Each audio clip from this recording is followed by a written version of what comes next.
Olá, sejam bem-vindos a mais um podcast do Espartano. Desta vez com o convidado Pedro Bragança e mais uma vez connosco Pedro Duarte. Gostaria de perguntar aqui desde já ao Pedro Bragança, uh, portanto ele é doutorado em Arquitetura na Faculdade de Arquitetura da Universidade do Porto, e como é que surgiu a oportunidade de ser comentador do Universo Porto no Porto Canal? Bem, eu sou doutorando e não doutorado em primeiro lugar, portanto estou no último ano do doutoramento na Faculdade de Arquitetura da Universidade do Porto. Bem, e sou adepto do Futebol Clube do Porto desde que me conheço, quer dizer, toda a minha família é do Futebol Clube do Porto e portanto a determinada altura fizeram-me esse convite, eu fui uma vez, depois outra vez e acabei por aceitar ficar em permanência, digamos assim, com essa regularidade semanal no programa do Universo Porto da Acabou Bancada por do ficar o gosto, não é? Portugal. Também Sim, o Pedro também é muito conhecido, está sempre muito atento a casos fora das quatro linhas, por assim dizer, casos que no fundo estragam a essência do futebol. Um, o Pedro sempre teve este interesse, ou sente que isto é algo que está a estragar o futebol e sente que quer mudar algo? bem, vamos lá ver, o futebol como um fenómeno mais alargado, é evidente que é há muito tempo muito mais do que o jogo que se passa dentro do retângulo, não é? Obviamente que é um fenómeno de natureza política, económica e que é muito poroso em relação a toda a sua envolvente, é inevitável que assim seja. Portanto, não é necessariamente mau que exista uma perspectiva de análise sobre o futebol que não seja puramente técnica ou focada nos aspectos do jogo propriamente dito.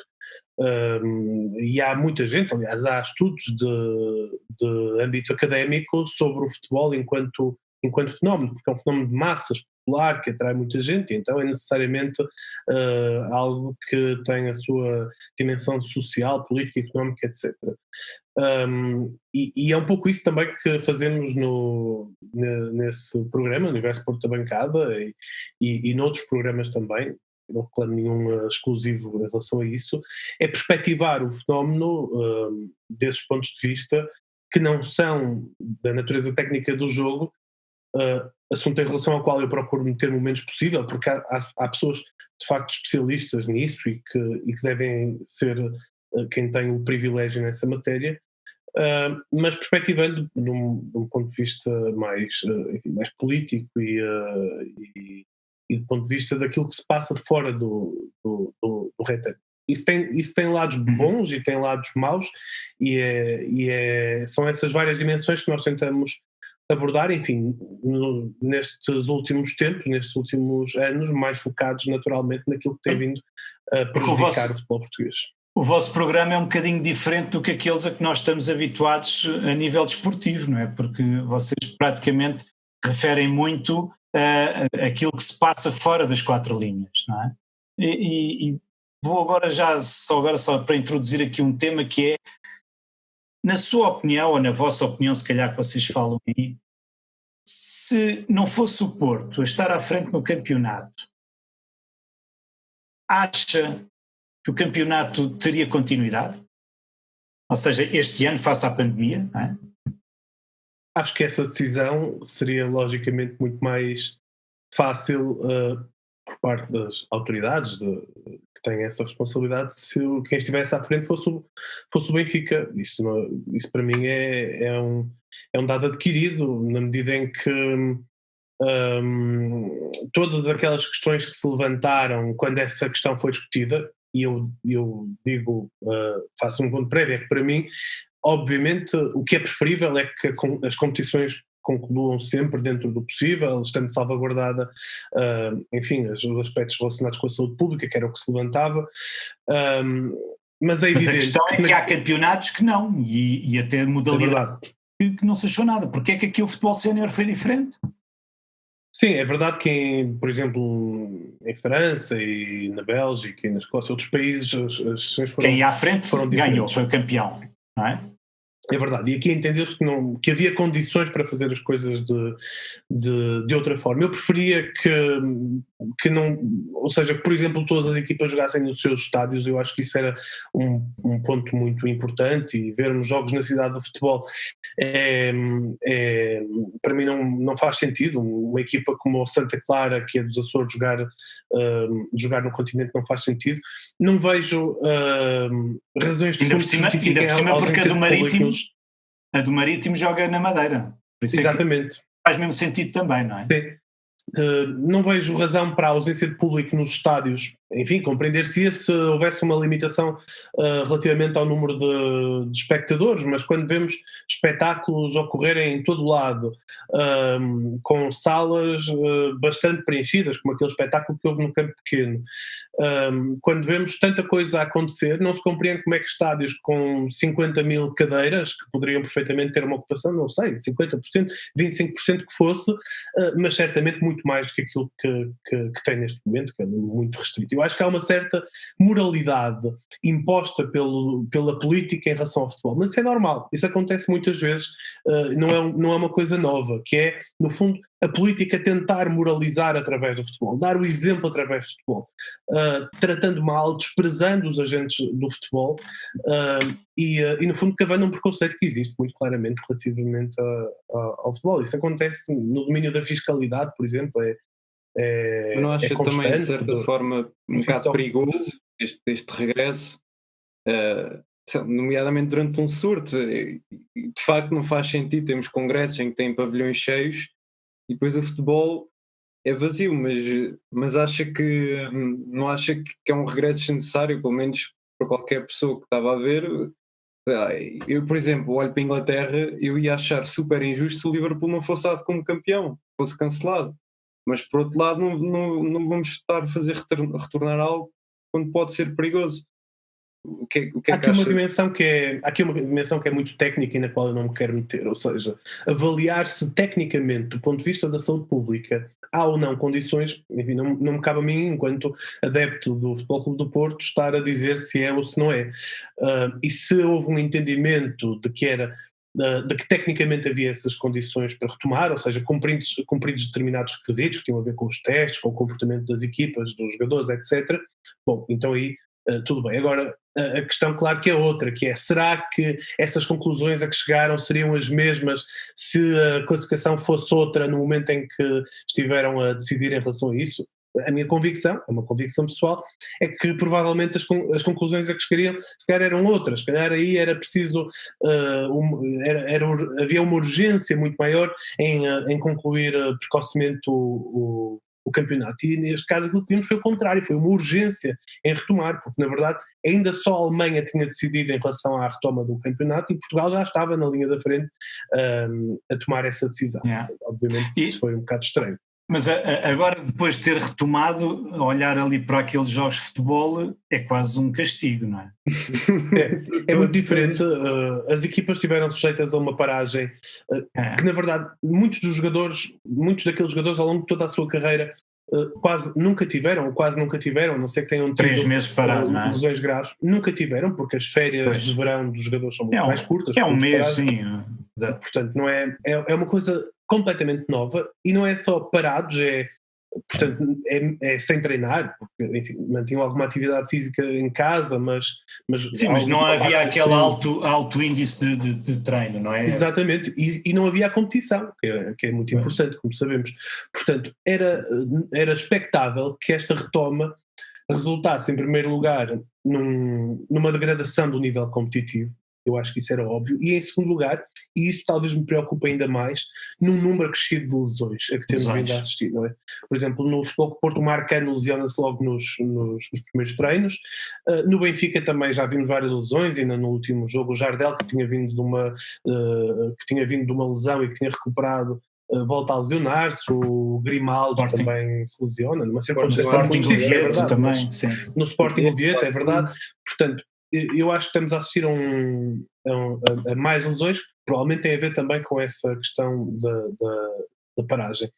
E acho que isso tudo devia ter sido mais salvaguardado. Talvez depois de um período tão longo de paragem fosse necessário uma espécie de pré-época aqui no meio. Agora, é também importante percebermos que para o futebol, enquanto fenómeno económico, ainda mais do que para os três grandes, para os clubes de pequena e de média dimensão, é muito importante a existência de competição. É muito importante que os detentores dos direitos televisivos paguem mensalmente. Isso, exatamente, é isso.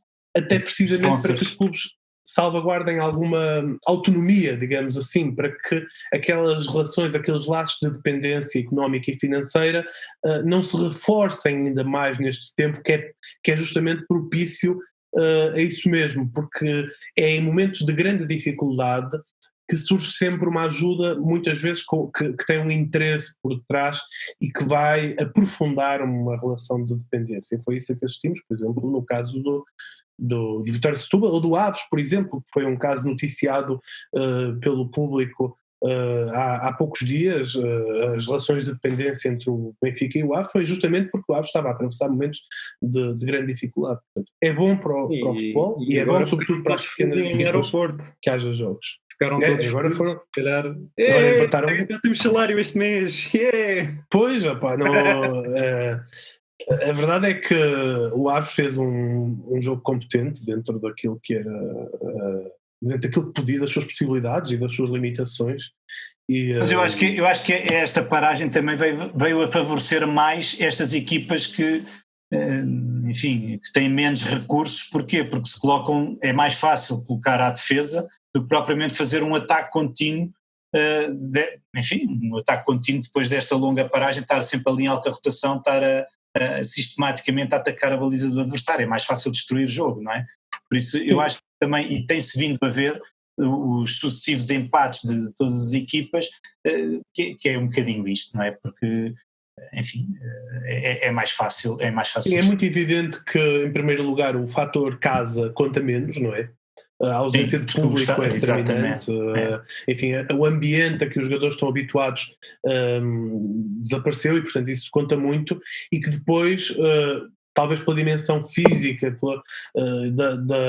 imposta pela paragem, que esse ritmo das equipas que estão mais habituadas a atacar e a pressionar e que seja mais difícil. Enfim, as 5 substituições talvez venham aqui ajudar a dar uma folga a isto, mas a verdade é que também são um pau de dois bicos, não é? Como se costuma dizer, porque também permitem às equipas que se baseiam mais na organização defensiva renovarem, consigam refrescar também, refrescar os jogadores ao longo do jogo. E até ter mais defesas, se for preciso. Exatamente. Portanto, no entanto, não foi só o futebol que regressou. Calhar introduzimos aqui também um tema, também regressaram as Assembleias Gerais e Pinto Costa é reeleito para o seu 15º mandato. Como é que se sente quanto a esta reeleição?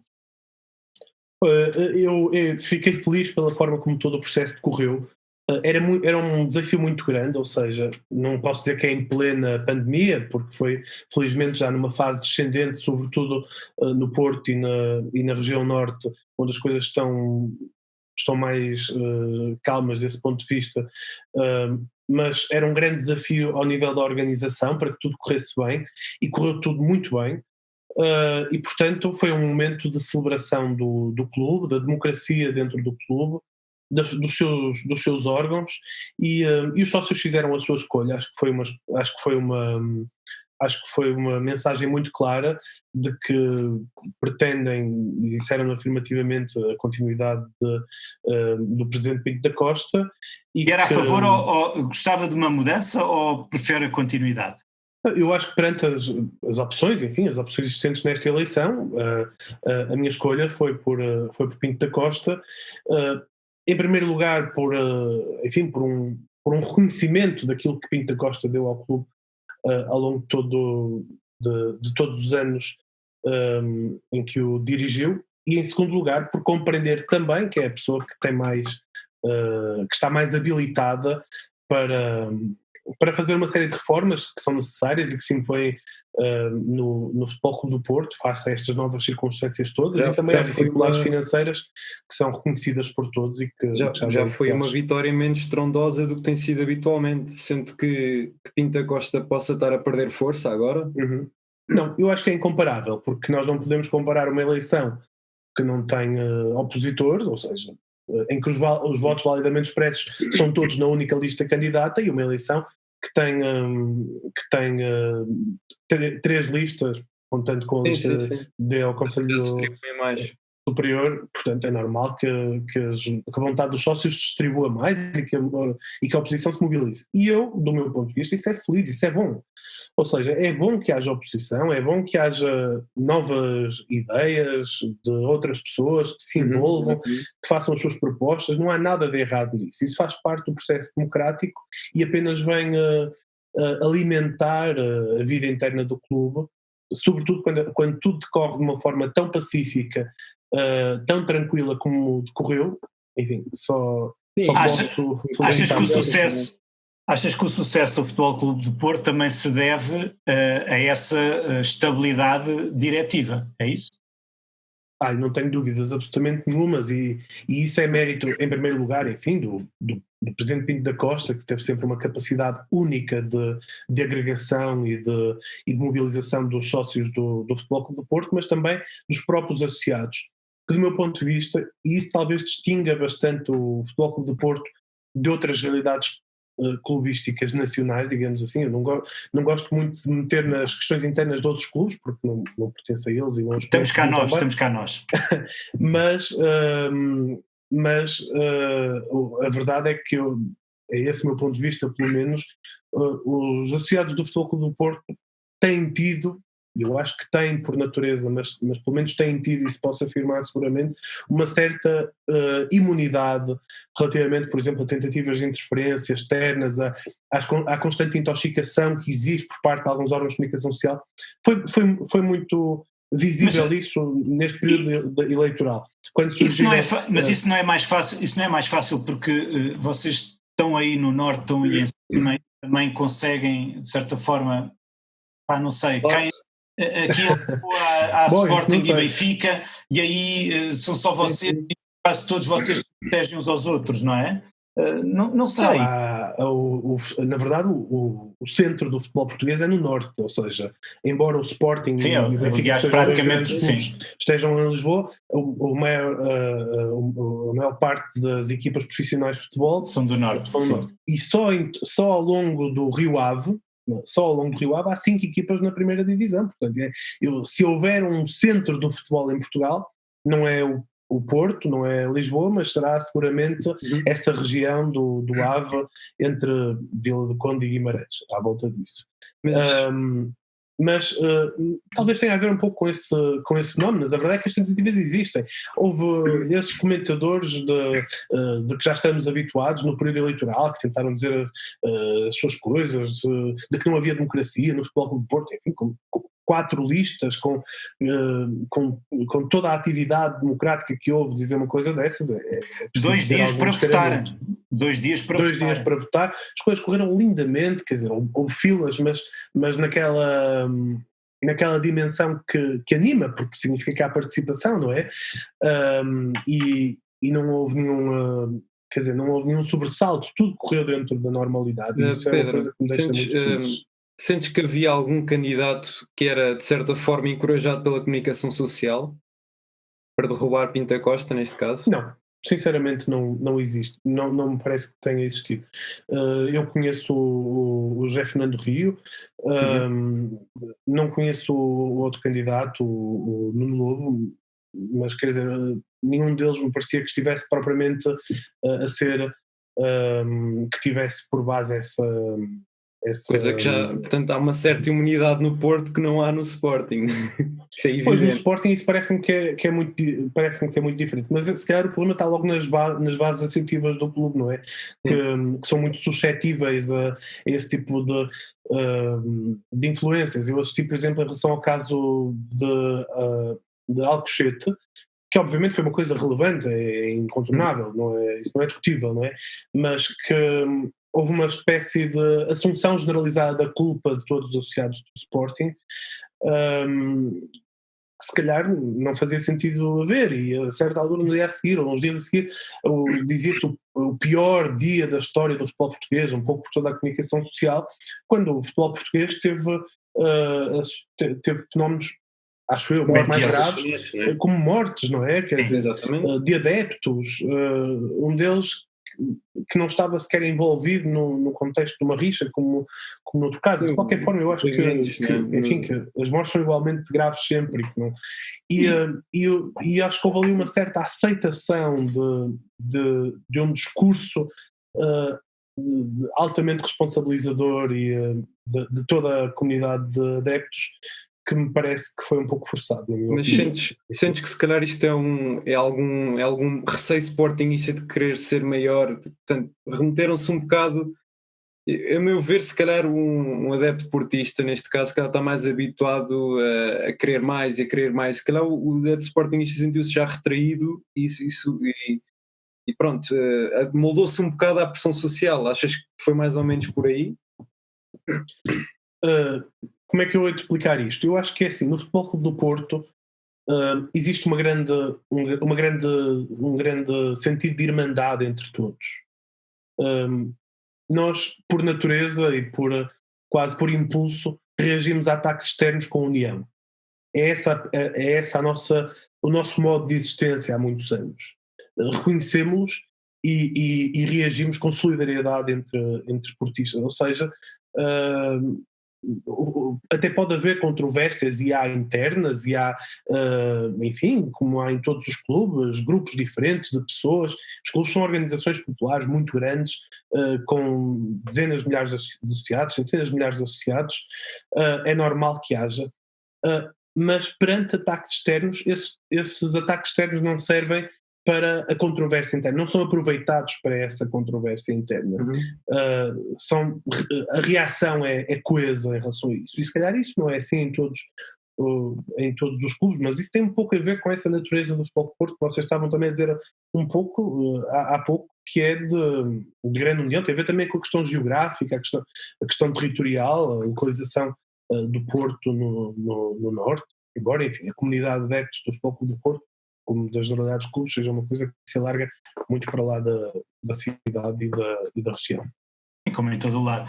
E diz-me uma coisa, Pedro, como é que tu vês estas ações de grupos de adeptos de outros clubes, ou de qualquer adepto de qualquer clube, de atos de violência, e que sejam relatados, e onde alguns parece que são extrapolados e outros parece que são minimizados? Como é que um adepto de futebol, como tu és, como eu sou, como todos nós somos, o que é que podemos pensar sobre isto, não é? Parece que há aqui uma violência que depois... Bem, era aquilo que eu dizia há pouco, não é? Nós assistimos ao caso de Alcochete, e isso foi uma espécie de uma... Não subtraindo a gravidade dos factos, e eu já fiz esse ponto prévio e isso fica claro, não é? Mas houve ali um certo aproveitamento para fazer daquilo uma espécie de novela, e muito contribuíram... Mas tu não vês, mas esse aproveitamento é de quê? Da comunicação social? Sim, há um aproveitamento claro, em primeiro lugar, da comunicação social, ou de uma certa comunicação social, é importante dizer isso, mas não só, houve depois um envolvimento muito grande de parte de políticos, por exemplo. Como é que é possível? O caso de Alcochete é em tudo equivalente a esse apedrejamento do autocarro do Benfica, ou seja, são os adeptos do próprio clube de forma organizada, em grupo, a mobilizarem-se contra os próprios jogadores. E há filmagens dos grafites em casa do Pizzi. Coisa que que é muito mais grave ainda, dentro da casa do prédio do Bruno Lage. Do Bruno Lage, sim. Sim, mas eu diria que são casos em tudo equivalentes, digamos assim, na sua natureza. Pois se o ato, se é o cinto, ou se é pedra, ou se é não sei o quê, enfim, os casos são globalmente casos gêmeos, não é? É uma coincidência muito grande, porque já tinha havido um caso em Guimarães, por exemplo, e, enfim, já houve casos mais pequenos no passado, talvez em todos os clubes, mas com esta gravidade eu diria que são casos equivalentes. E claramente não houve a mesma reação a um e a outro caso. O caso de Alcochete marcou claramente um momento, um ano, foi um milestone no futebol em Portugal, no espaço mediático também, e depois até o Presidente da Assembleia da República vem reagir. O Governo anuncia uma nova lei com base no caso de Alcochete, que foi isso que aconteceu, a nova lei das claques, com a autoridade de prevenção para a violência no desporto, etc., é uma coisa que emana do caso de Alcochete, porque uns dias a seguir já estava o governo a fazer uma conferência de imprensa a anunciar esse novo quadro legislativo. Porquê que eles não dizem? Em relação a este caso do Benfica, parece que é uma coisa... Não dizem nada agora.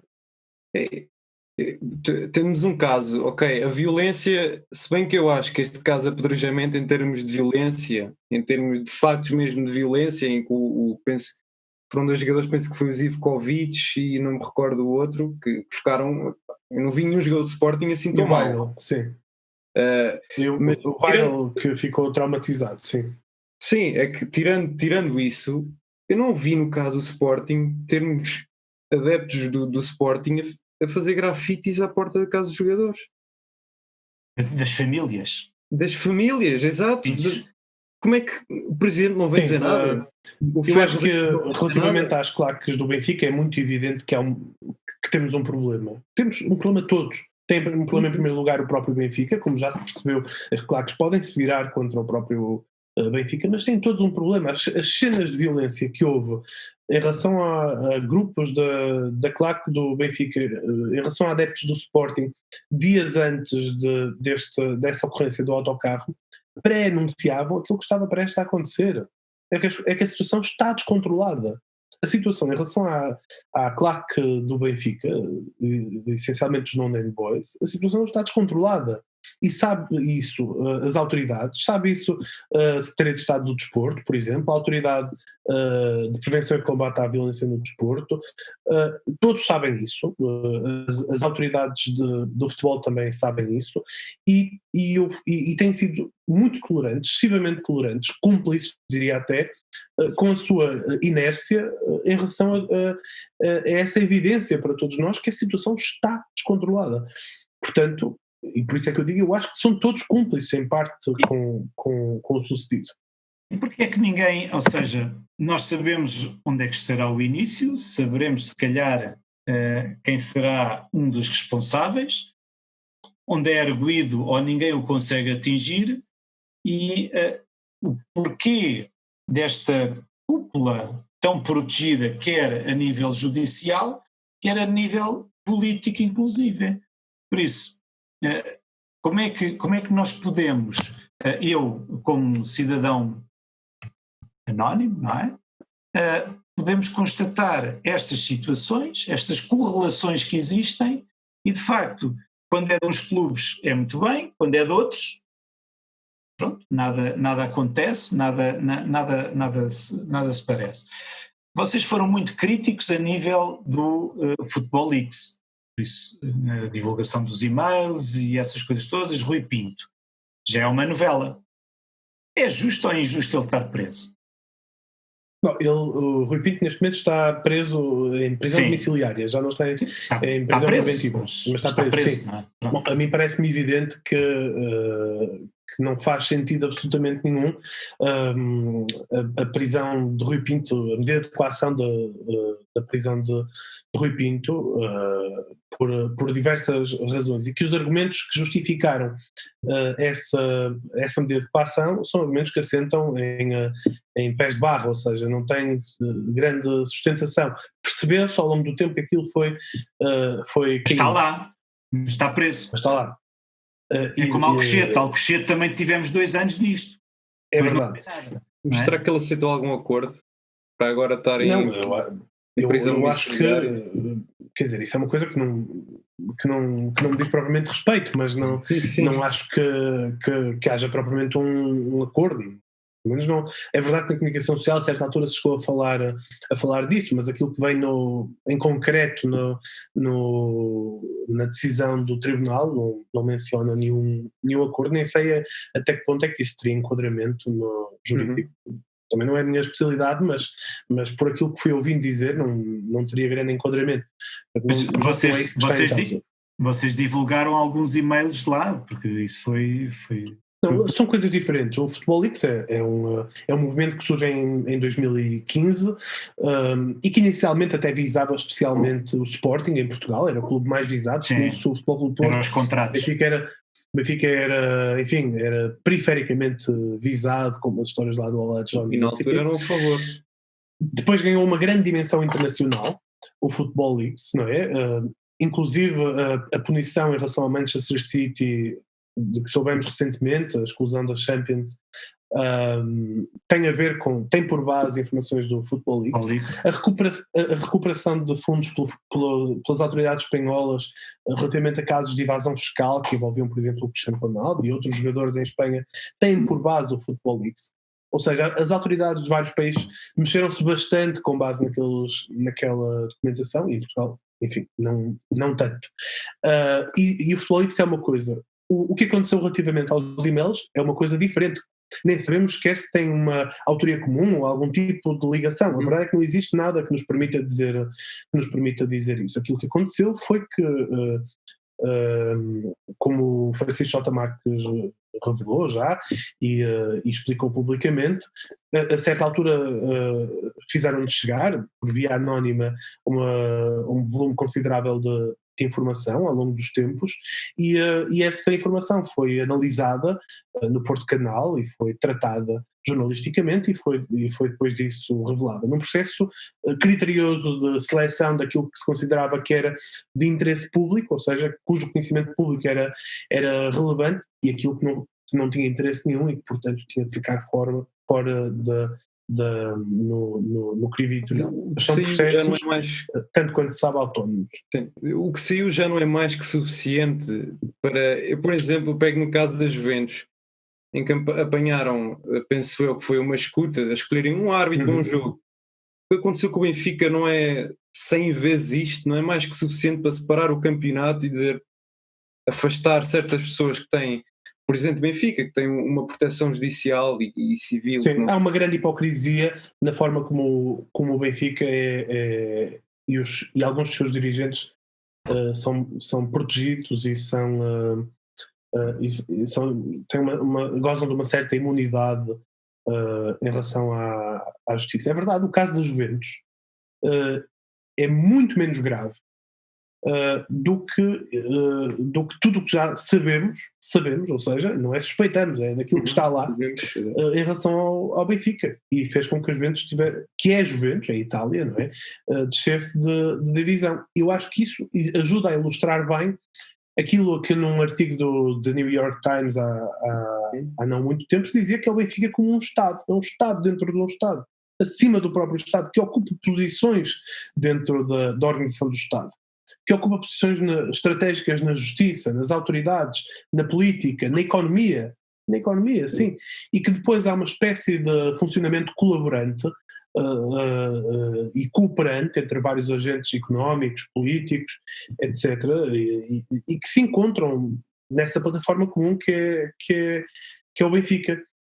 Isso é muito evidente, e eu acho que é uma boa alegoria disto que eu estou a dizer, é o camarote presidencial do Estádio da Luz e a forma como se cruza tanta gente vinda de tantos setores da sociedade diferentes, de vários espaços de poder, e como ali conflui tanta coisa ao mesmo tempo. É possível ver na mesma imagem, por exemplo, o Dr. Pedro Mourão, juiz do Tribunal da Relação, o João Berardo, o José António dos Santos, o rei dos frangos, e Luís Filipe Vieira. E é possível ver ainda António Costa, primeiro-ministro, e Mário Centeno, ex-ministro das Finanças, e identificar uma série de personagens que fazem parte do poder, dos vários setores do poder, e que ali se encontram e se cruzam bastantes interesses. E também não foi só...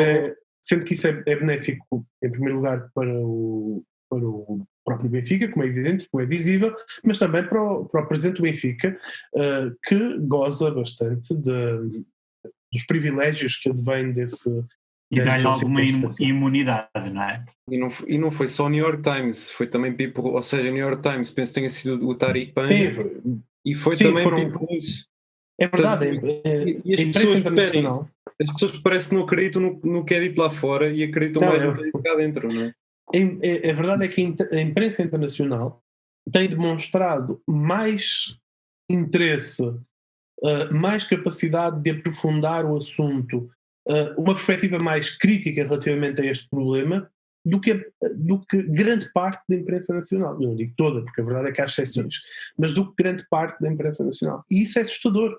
porque significa que nós que o país é sujeito a uma espécie de realidade paralela e está a ser alimentado por capas de jornais que são pura propaganda, são lixo, não há jornalismo nenhum ali, em muitos casos, e tem de ser pessoas que vivem do outro lado do Atlântico. A verdade é que já a New Yorker, por exemplo, tinha dedicado uma reportagem no passado, e o New York Times também tem feito um acompanhamento que já vem de trás, e tem de ser os jornalistas dos órgãos de comunicação social mais prestigiados do mundo a dedicarem-se ao tema e a desenvolverem, porque de facto ele tem muita relevância. De facto, um clube de futebol que alcança um poder tal que se faz confundir com o próprio Estado, um Estado soberano de um país da Europa, da União Europeia, ou seja, isto não é o Burundi, com todo o respeito, não é? Estamos a falar de um país do mundo desenvolvido, de um Estado de Direito, democrático, supostamente, e que foi tomado em grande parte pelos interesses de um clube de futebol. Não só, como é evidente, que não há nenhuma cegueira em relação a isso. É evidente, por exemplo, no caso de Rui Pinto, a detenção de Rui Pinto acontece imediatamente a seguir à revelação dos e-mails da PLMJ, de uma das principais sociedades de advogados de Lisboa, como vocês sabem, que tinha tido casos tão importantes como a Operação Marquês, como os casos das secretas, como o caso EDP, que inclusive chegou a dar notícias no Expresso, vindo justamente desses... E neste momento e-mails. A EDP está a braços com... Sim, é verdade, exatamente. Mexias está, e outras figuras-chave da EDP e políticos. E Angola o que aconteceu com... O Andalix. Portanto, para vermos a real dimensão e a grande relevância... Mas só no futebol é que não. Esta informação. Aqui no futebol em Portugal é que não. É que... Pois, porque eu acho que há uma concepção mais ou menos generalizada e que se construiu na política de que o futebol é um mundo à parte, em que as coisas são especialmente toleradas, não há problema, porque é o futebol e porque apesar de tudo também dá jeito, não é? Eu lembro-me que o chairman da EDP, o António Mexia, dizia há uns anos que era bom para o PIB nacional, para a economia nacional, que o Benfica fosse campeão. O mesmo que agora enfrenta questões de corrupção. Portanto, é este o mindset que está construído. Bom, está bem, é verdade, é benfiquista, mas é presidente de uma elétrica e que tem uma importância que é nacional e que ultrapassa muito a questão dos clubes, que eu saiba nem sequer é patrocinador do Benfica. Assim mas, Pedro, achas que é o Benfica que tem controle no governo ou que é o governo que tem controle? Ou seja, se é o Benfica que está, por assim dizer, acima do Benfica, quando digo Benfica, digo o Conselho Diretivo do Benfica, porque também às vezes é importante distinguir. Achas que são esses que estão acima do governo ou é alguma parceria em que estão-se a servir do Benfica, por assim dizer? Eu lembro-me que António Costa, quando foi presidente da Câmara de Lisboa, perdoou uma dívida ao Benfica de IMIS, uma coisa de licenciamento de terrenos, foi-se uma coisa desse ano, agora não está... Sei que perdoou uns largos milhares de... Sim, há um caso relativamente a taxas municipais do Estádio da Luz, já no atual executivo da Câmara, e que foi impedido in extremis pela Presidente da Assembleia Municipal, Helena Roseta, aliás, minha colega, e que, enfim, disse que isto não pode ser, que não está bem, não é? Porque estamos a falar de uma isenção de milhões de euros que não tinham enquadramento, que ainda por cima eram ilegais, portanto são coisas sistemáticas que já vem de trás, não é? Já vem de trás. Mas para responder à pergunta, eu acho que as coisas não se colocam exatamente dessa forma. O que há é uma grande interdependência entre estes vários setores de poder que eu dizia há pouco, o político, o económico, o próprio Benfica, e que há trocas de favor, digamos assim, em múltiplos sentidos. Não há propriamente quem manda e quem é mandado. Há uma grande solidariedade entre todos e um envolvimento que ultrapassa muito aquilo que seria desejável num país normal e onde as coisas acontecem de forma transparente e de forma correta, porque não é suposto que estes poderes se interceptem e se juntem desta forma. Não é suposto. A quantidade de juízes, por exemplo, que se encontram no camarote presencial do Estádio da Luz é inaceitável do meu ponto de vista. Aqueles juízes não... Quer dizer, um juiz, por defeito, é uma pessoa bem remunerada no quadro das funções... Não, digo eu, é bem remunerada no quadro das funções públicas, justamente para que possa manter uma certa independência em relação a tudo, não pode aceitar prendas, não pode... enfim, tem de se manter distante em relação a tudo, e depois vai para ali, para o camarote do Estádio de Luz, estar junto aos poderes todos. Bom, eu acho que é uma vergonha para os próprios juízes e que os torna incapazes de ter as mínimas condições de isenção para julgar qualquer caso que tenha a ver. E leva a que o juiz que agora ia julgar o caso do Rui Pinto também, de certo modo, esteja a pedir escusa da apreciação do próprio... Não, 2 juízes, o juiz Paulo Registro e a juiz Helena Leitão, foram os 2 afastados do processo Rui Pinto, portanto, do coletivo de juízes que ia julgar o Rui Pinto, precisamente por se considerar, neste caso o Tribunal da Relação, que nenhum deles tinha condições para julgar Rui Pinto. Isso é assustador.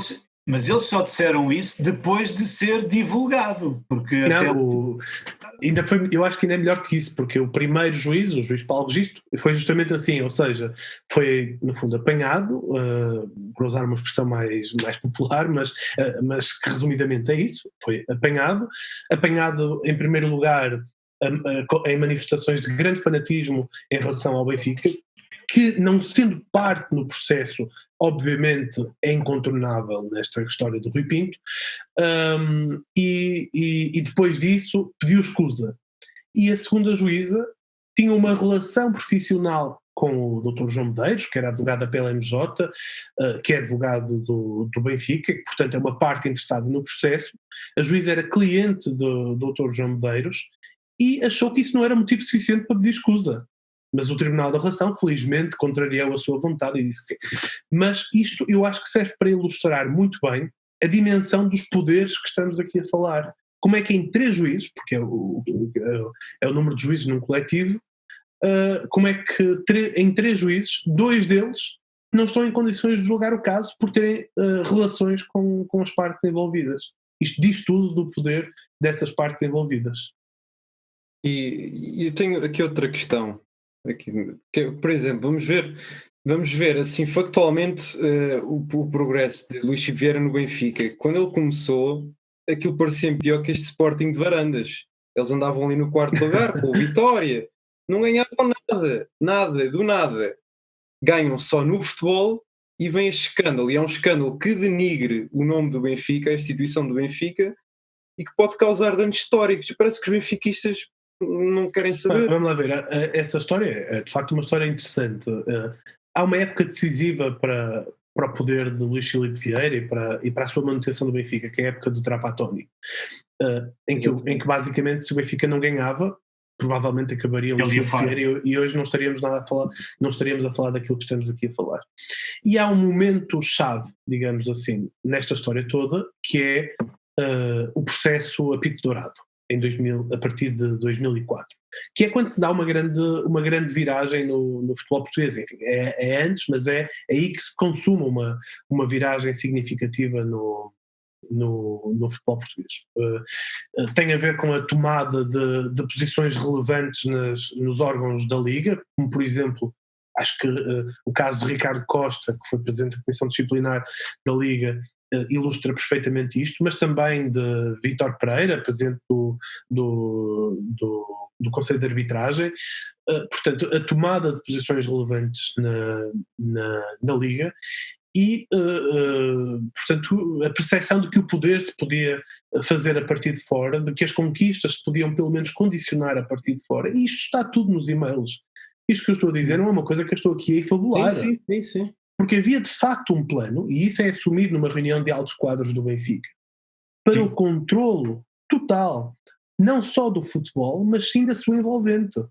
Aquilo que eles chamavam envolvente externa. O centro da... Quando um chefe da polícia, no rescaldo de uma operação no Estádio da Luz, em relação às claques, vem dizer que foram apreendidos 160 petardos, acho que era qualquer coisa assim, e não diz mais nada, quando depois vimos a saber que eram 159 de um lado e um do outro, um facto, digamos, que é relevante, não é? Obviamente, esse chefe está a sonegar informação que é de relevância pública e está a ter um comportamento altamente censurável, está a corromper as suas funções, está a corromper a dimensão pública das suas funções e está, no fundo, está-nos a trair a todos nós. Porque ele não está incumbido de fazer esse tipo de artimanhas. E isto acontece, eu dei este exemplo, mas isto acontece a todos os níveis. Senhor, e diz-me uma coisa, o controle não passa só do judicial ao político, como também, enfim, nos outros negócios extra-futebol, ou seja, a ligação de Luís Filipe com Jorge Mendes também é de certa forma notório essa parceria, os jogadores dos 15 milhões, se vinham jogadores e saíam jogadores a 15 milhões. Por isso, depois acaba o Benfica a adquirir muitos jogadores para emprestar a clubes mais pequenos, ou seja, esta relação, não achas que seja aqui um bocadinho estranho? De facto, vocês estão a perguntar relativamente a Luís Filipe Vieira e é pertinente, porque é uma evidência que a personagem de Luís Filipe Vieira é uma personagem central para todos os temas de que temos a falar em relação ao fenómeno do futebol em Portugal neste momento.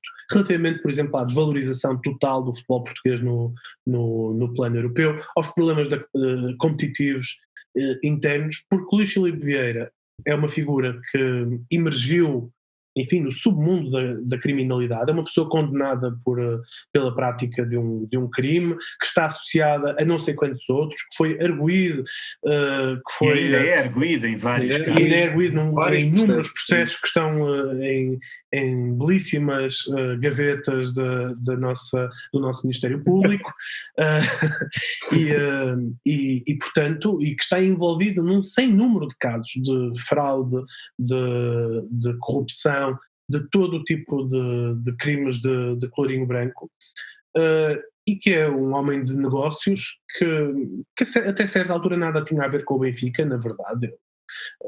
É uma pessoa que tinha tanta ligação ao Benfica como tinha ao Sporting e ao Futebol Clube Porto, que era sócio também. Era sócio dos três. Até são conhecidas as histórias dos jogos que Luís Filipe Vieira havia no antigo e saudoso Estádio das Antas a torcer pelo Futebol Clube do Porto contra o Benfica e a provocar o Benfica com poucas. Portanto, isso é tudo. Como é que ele chega lá?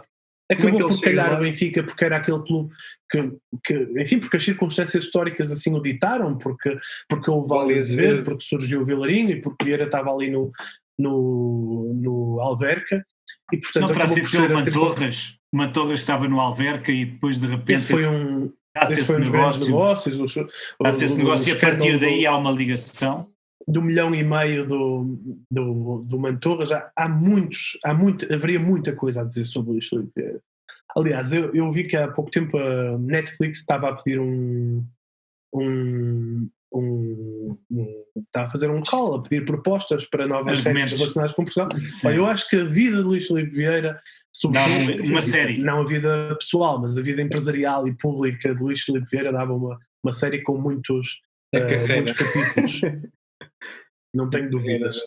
E portanto, toda aquela aprendizagem que Luís Filipe Vieira fez no submundo dos negócios, em primeiro lugar no negócio dos pneus e depois no negócio do imobiliário, onde construiu verdadeiros impérios, à custa, por exemplo, do financiamento bancário, da concessão de créditos sem garantias, que resultaram no grande estrondo da Promovalor e da Inland e daquela grande dívida ao Banco Espírito Santo.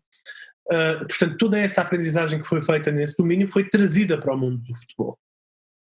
E aquilo que nós vemos hoje, a degradação que vemos hoje no futebol português, a perda de qualidade do futebol português no panorama europeu, tudo isso é o reflexo de Luís Filipe Vieira. Foi aquilo que Luís Filipe Vieira fez ao futebol português. Foi a sua absoluta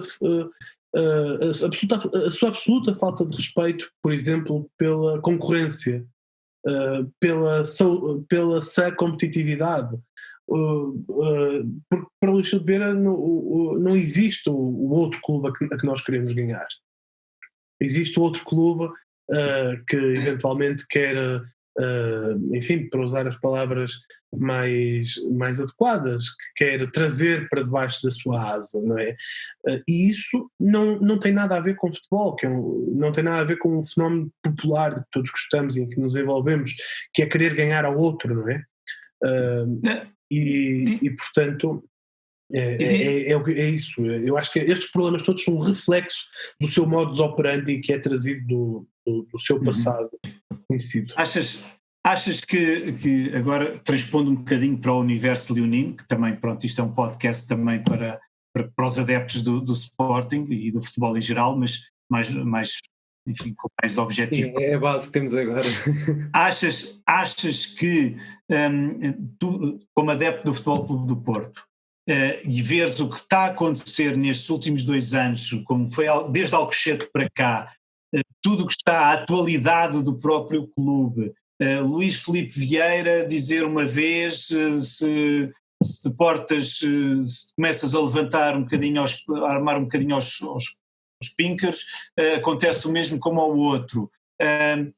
A relação a estas parcerias do Sporting se retirar como assistente de alguns processos, destas parcerias agora do presidente da Liga de Futebol. Achas que o Luís Filipe Vieira também terá o seu cunho pessoal nisto tudo que aconteceu num clube centenário? Conseguiu. Eu acho que o Sporting tem os adeptos do Sporting têm uma grande reflexão para fazer, na qual eu não me envolvo porque não sou adepto, mas que identifico claramente.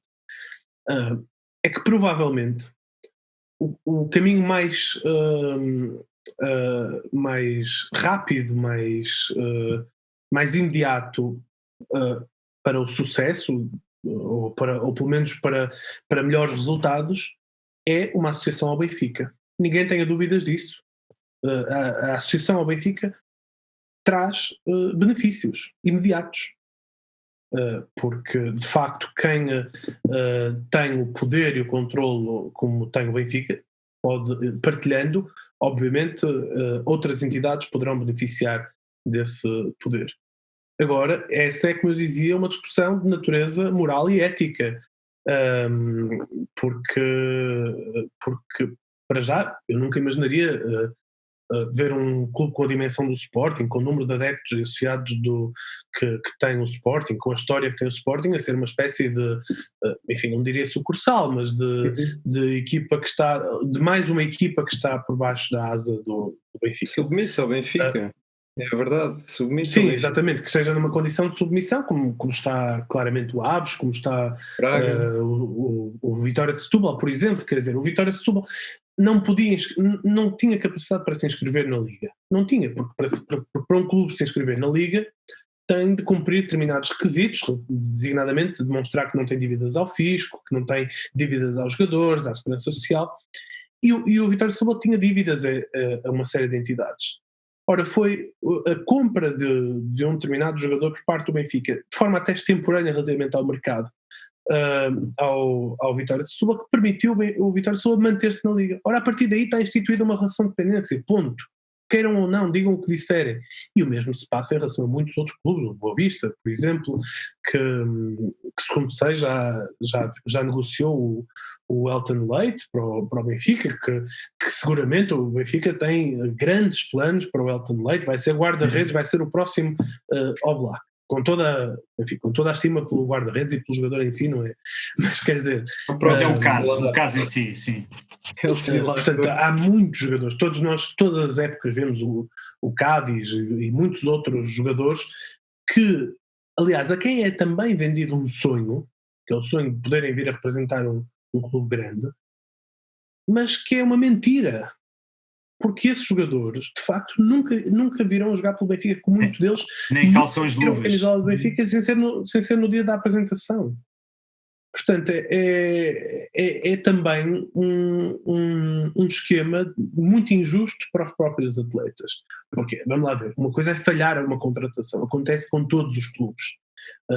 Não acertar num jogador, achar que o jogador vai ser jogador e depois não dá nada, enfim, isso acontece com todos. Outra coisa é fazer disto um sistema com outras finalidades, como quando o Luís Filipe Vieira diz que aos sócios que começam a levantar questões sobre a contratação de Cádiz, que é qualquer coisa como vocês vão ver como isto é vantajoso para o Benfica, deixando no ar que a vantagem não é propriamente desportiva pela rentabilidade do jogador, mas que há uma outra vantagem que ninguém está a ver. Paga por 2, recebe por 3, pronto. Exatamente. Essa situação foi quando o Nacional desceu, que foram 3 jogadores, falou o Salvador Agra, penso eu, e mais outros 2, já não me recordo, e saíram logo a rolar, falou para o carrossel. Mas como eu digo, há uma grande complicidade por parte das autoridades de futebol, designadamente o Conselho de Disciplina da Federação, que assistem a tudo isto, sabem tudo isto, aliás, sabem tudo isto muito melhor do que qualquer um de nós, e que permitem que isto se passe e que isto continue a acontecer porque preferem, porque sabem que para eles próprios é também muito mais vantajoso não afrontarem estes grandes poderes. Por isso é que eu acho que este mandato de José Manuel Meirinho tinha tudo para ser um mandato revolucionário para o futebol português e acaba por ser um tremendo falhanço. Okay. A nomeação que foi de uma pessoa também lá para, enfim, da substituição dele, não é? Era isso que estavas-te a referir. Pronto. O que é que achas? Lá está, mais uma vez, parece que estão a escolher a pessoa certa para o lugar certo para eles? Pois, eu acho que isso é, julgando pelo passado da doutora Cláudia Santos, enquanto esteve na comissão de instrutores da Liga, onde, por exemplo, arquivou a denúncia do caso dos vouchers, não é? Que é um caso que tem relevância. Ainda antes da justiça, digamos, civil, a expressão é um bocado, mas para facilitar, ainda antes da justiça civil tomar qualquer decisão, a Comissão de Instrutores propôs o arquivamento do caso dos vouchers, sem ter sequer elementos que justificassem esse mesmo arquivamento. Teve uma conduta de perseguição clara ao Futebol Clube do Porto, de grande inimizade com os dirigentes do Futebol Clube do Porto, até com os advogados do Futebol Clube do Porto, havendo histórias concretas em relação a isso, mas também do Sporting, quando uma vez quis interditar, julgo eu, o estádio de Alvalade por causa de declarações do presidente do clube, que é uma coisa que eu acho que é inacreditável. Como é que estas pessoas, que até têm atividade política, neste caso a doutora Cláudia Santos é deputada, tem um desprendimento tão grande em relação a questões básicas da democracia, que é as pessoas até se podem exceder, e isso acontece de vez em quando, mas sancionar uma pessoa com uma pena como não se poder pronunciar em público durante 3 meses, isto é um desrespeito total pelos fundamentos da liberdade de expressão, não é? E isto tem acontecido neste mandato de José Manuel Meirinho. Pois, esse é sempre o problema destas influências. E diz-me uma coisa, é que na altura das rescisões dos jogadores, o Luís Filipe Vieira vir dizer para aqui, para acolá, eu se calhar tenho aqui uma bomba, vou aqui contratar os jogadores, etc. Achas que isto foi para ele tirar dividendos políticos para a sua fragilidade que estava no clube, ou foi só meramente, sei lá, desviar atenções, quis mesmo contratar? Porque aqui o mais grave que nós achamos também é a ligação do Rogério Alves, que é o presidente da mesa da Assembleia, ao próprio ter mediado o acordo entre Jorge Jesus e o próprio Benfica, não é? Ou seja, cá está o ciclo de poder em que liga o Sporting ao Benfica. Por isso, assim, mais uma vez, na tua opinião como adepto, se fosse o teu presidente, acharias bem estar a fazer uma situação destas? Então, o presidente Pinto da Costa disse logo, mal começou a haver essa notícia das possíveis rescisões, que não iria contratar nem ficar com nenhum jogador que rescindisse unilateralmente com o Sporting, o que me pareceu uma decisão bastante acertada, sendo o Sporting ou qualquer outro clube. Aqui não é disso que se trata. Aliás, o mesmo já tinha sido feito no passado, portanto acho que é uma questão saudável, digamos assim, muito embora o Sporting tivesse naquele momento jogadores que eu achava que dariam até muito jeito ao Futebol Clube do Porto. Não é isso que está em causa. Mas nesse momento, aquilo que me parece em relação ao Feira é que é evidente a sua estratégia de trazer tudo aquilo que pode para dentro do seu círculo.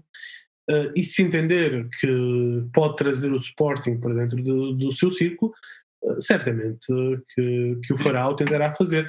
Uma coisa é certa, e disso ele sabe, é que quem nunca levará para dentro do seu círculo é o Futebol Clube do Porto. Pois.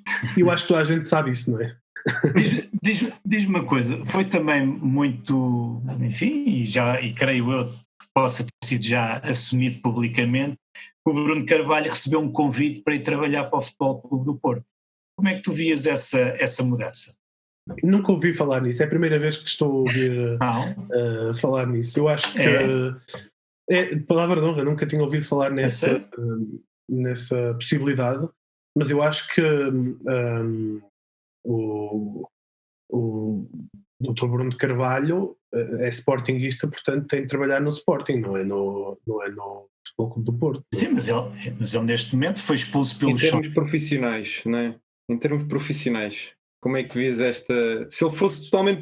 Ou seja, como ele foi no Sporting, se ele fosse para o Porto, mas totalmente profissional, sem pensar aqui se é do Sporting, se é do Porto... O número 2 do Benfica é do Sporting. Pois, o número 1 também não sei. Bom, eu não conheço o Dr. Bruno de Carvalho pessoalmente, muito menos profissionalmente, portanto não seria justo estar a pronunciar-me relativamente às qualidades profissionais de uma pessoa que não conheço, e aquilo que esteve e aquilo que fez no Sporting não foi profissionalmente, foi enquanto dirigente do clube, que são circunstâncias sempre completamente diferentes. Eu acho que essa questão de Bruno de Carvalho também provavelmente terá de ser alvo de uma reflexão do Sporting, porque se é verdade que factualmente, ou seja, que do ponto de vista material, as razões que foram alegadas para a expulsão de Bruno de Carvalho não tiveram a ver com o caso de Alcochete, ou seja, tiveram a ver com outras decisões que ele tomou enquanto presidente do clube. Também é verdade que todo aquele ambiente criado em torno de Alcochete foi determinante. Acho que isso é algo que que todos nós podemos reconhecer. Portanto, que teve muita influência na decisão dos sócios, naquela famosa Assembleia Geral da decisão relativamente à expulsão de Bruno de Carvalho. Portanto, provavelmente, neste momento, e uma vez mais, enfim, não me reconheço com a mínima autoridade para falar sobre os assuntos do Sporting. Mas provavelmente é uma reflexão que tem de ser feita agora por parte dos associados do Sporting sobre uma possível reintegração. Nós também aqui já quase a atingir uma hora, portanto passa rápido, foi uma conversa, no entanto gostava aqui de terminar agora que tu pegaste neste tema da expulsão e destituição. Achas que se isto fosse, vamos imaginar, um Bruno de Carvalho que tinha sido no Porto, achas que isto ou os adeptos trocavam, achas que isto tinha acontecido, tudo isto, desde a destituição até agora, se fossem outros adeptos, fossem os adeptos do Porto, será que ele era expulso? Será que ele era destituído?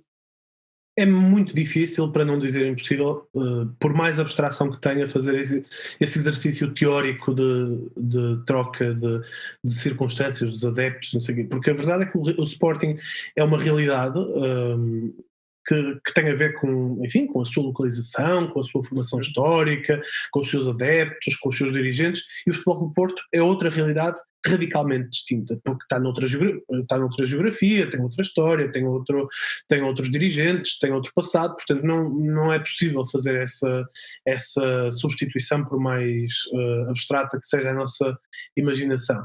Aquilo que eu posso dizer, e foi aquilo que disse já há pouco, é que acho que, e digo isto com satisfação, é que pelo menos até agora os adeptos do Futebol Clube do Porto revelam uma maior imunidade em relação às sucessivas tentativas de estabilização externa, de interferência na vida interna do clube, e isso é algo bom para o clube. É algo bom, porque não impede que a vida interna funcione em absoluta normalidade. Ela até é de certa forma muito incompreendida por quem vê de fora. Eu vejo, por exemplo, o comentador na SIC Notícias, o Rui Santos, que gosta muito de fazer aqueles esquemas e tal, e de mostrar que sabe e tudo, e faz umas coisas sobre o Futebol Clube do Porto e o poder e quem é, quem não é, e ele não percebe rigorosamente nada daquilo que está a dizer, está a patinar completamente, está a inventar. E isso é algo que a mim me alegra, que me deixa satisfeito, porque significa que há aqui uma barreira muito grande em relação ao exterior. Algo que provavelmente, digo eu, no campo das hipóteses, não existe tanto no Sporting ou noutros clubes, ou mesmo no Benfica, porque a verdade é que o Benfica, quando entra em processos de desestabilização, também consegue desestabilizar como ninguém, como já vimos, não é? Com cenas de pancadaria nas Assembleias Gerais, é verdade que depois isso, depois do ponto de vista mediático, não tem tanto impacto. Mas os factos ocorrem. E estão lá na mesma, com o presidente a apertar o pescoço a um sócio no meio de uma Assembleia Geral. Eu não imagino nenhuma outra organização em que isso possa acontecer e o presidente manter-se em funções no dia a seguir. Mas o que é facto é que... e mesmo o Sporting foi pro é chato. Aqui o Sporting foi pro é chato. Disse é chato, foi destituído. Foi chato, é chato. O outro aperta o pescoço, está tudo bem, isto é normal. Pois o Sporting viveu um período de grande instabilidade naquele, e se calhar ainda vive, não é? Mas resultante de tudo isso, e acabou por se precipitar esta resolução. Eu acho que eu digo de forma muito clara, eu quero, enquanto adepto do Futebol Clube do Porto, quer ganhar ao Sporting sempre que puder, em qualquer circunstância, e se possível, por muitos, não é?